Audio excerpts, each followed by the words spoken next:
Good morning, students. Today we will be focusing on our math review over Module 4.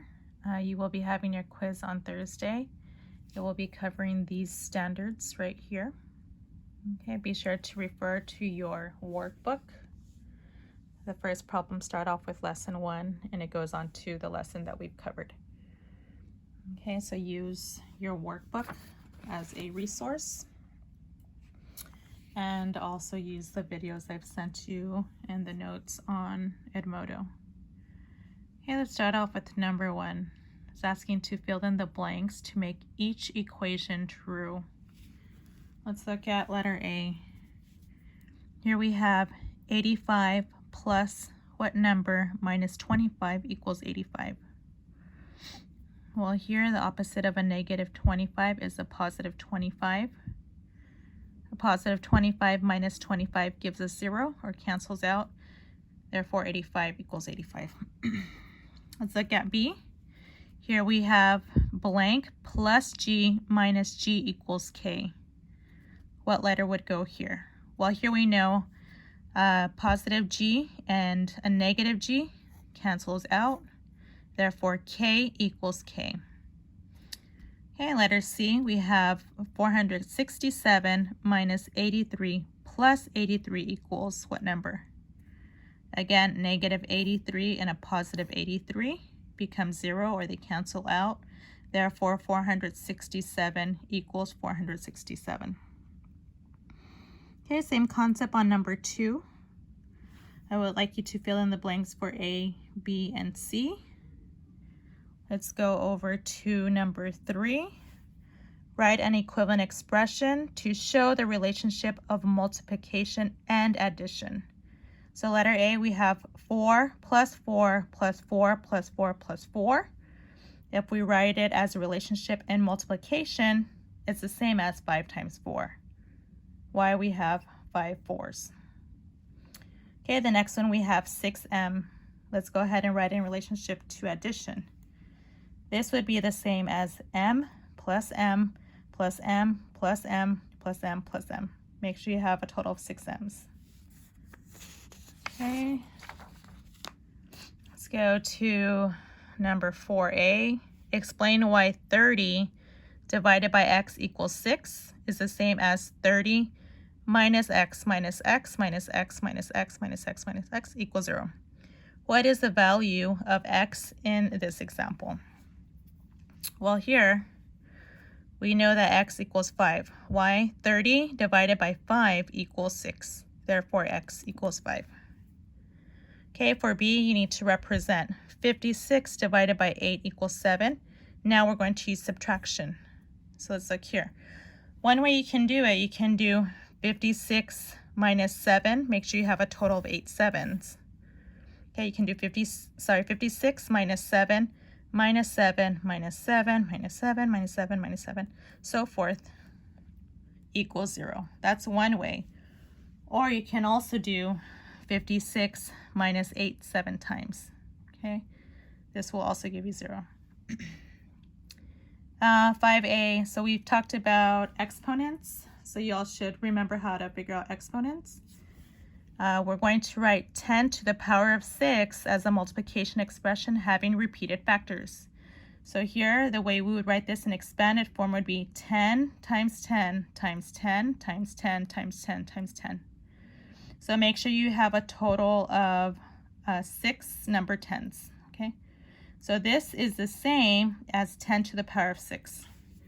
So 10 to the power of 6 is the same as this here. Okay, let's see letter B. Write 8 times 8 times 8 times 8 using an exponent. So this would be the same as 8 to the power of 4. Okay, so this is the same as 8 to the power of 4. For number 6a, evaluate this expression below. Make sure you use PEMDAS. I know some of you were asking me about if you can use another method. That's fine. Remember, in math, there's always 2 to 3 ways you can solve problems. So if there's another way you can solve this problem beside using PEMDAS, that's fine as well.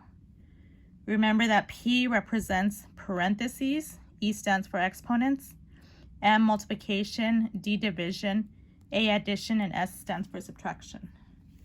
And you always want to go from left to right, okay? So let's look at 6A. Here we're going to do what's in parentheses first. So first, let's go ahead and do 2 plus 1, which gives us 3. Okay, let's also go ahead and figure out these parentheses. Well, what is 4 plus 1? 5. Now let's bring everything down. 39, bring down the division sign, the subtraction sign, and the multiplication sign. So we've done parentheses. We don't have exponents. Next, let's do multiplication or division, whatever comes first from left to right. What is 39 divided by 3? 13. Let's bring down the subtraction symbol. And what is 2 times 5? 10. The last thing we need to do here is subtract. 13 minus 10 is 3. Okay, so 6A, you should get 3. Next, let's look at 6B. Evaluate this expression. Again, you can use PEMDAS or you can use another method as long as you get the same solution, okay, and you're showing your work step by step. So here, let's go ahead and figure out first parentheses and exponents. So here we're going to figure out what's in our parentheses, but we have exponents, so we'll do that first. What is 2 to the power of 2, or 2 squared, gives us 4, okay? Let's bring down the 3. Let's bring down all the symbols. Addition. Let's bring down 12. The multiplication symbol. Division, 2, and minus 10. Next, let's go ahead and do what's in parentheses, okay? Here, what is 4 plus 3? 7. Let's bring down everything. Next, we'll go ahead and do our multiplication here. What is 12 times 7? 84. Let's bring down everything. Next, let's divide. 84 divided by 2 is 42. And last, let's subtract. 42 minus 10 is 32. Okay, so for 6B, you should get 32. I would like you to solve letter C on your own for extra practice. Okay, 7A and B are pretty straightforward. All you have to do here is find the area by multiplying the length times the width. Okay, and let's go ahead and look at number 8. Number 8 here, 8A, you just have to find the volume, which is your length times your width times your height. The same concept for letter B. You're going to find the volume of the pool with the dimensions of 12, 2, and 3. Okay. 9A, you're going to write an expression showing 5 less than the number K. Again, refer back to your workbook and your notes and the videos. Okay, same thing for 9B. For 10A, here you're just going to have to multiply. Okay, and change it to standard form. Same thing with B. 11A, B, and C, use the distributive property to write the following expression in expanded form. And last, number 12, A and B, write the expression by using the division symbol or as a fraction. Okay, if you girls are still struggling and need help, go ahead and reach out to me, send me an inbox, and I'll reply, and we can meet via Zoom. Okay, thank you and have a nice day. Keep up the great work.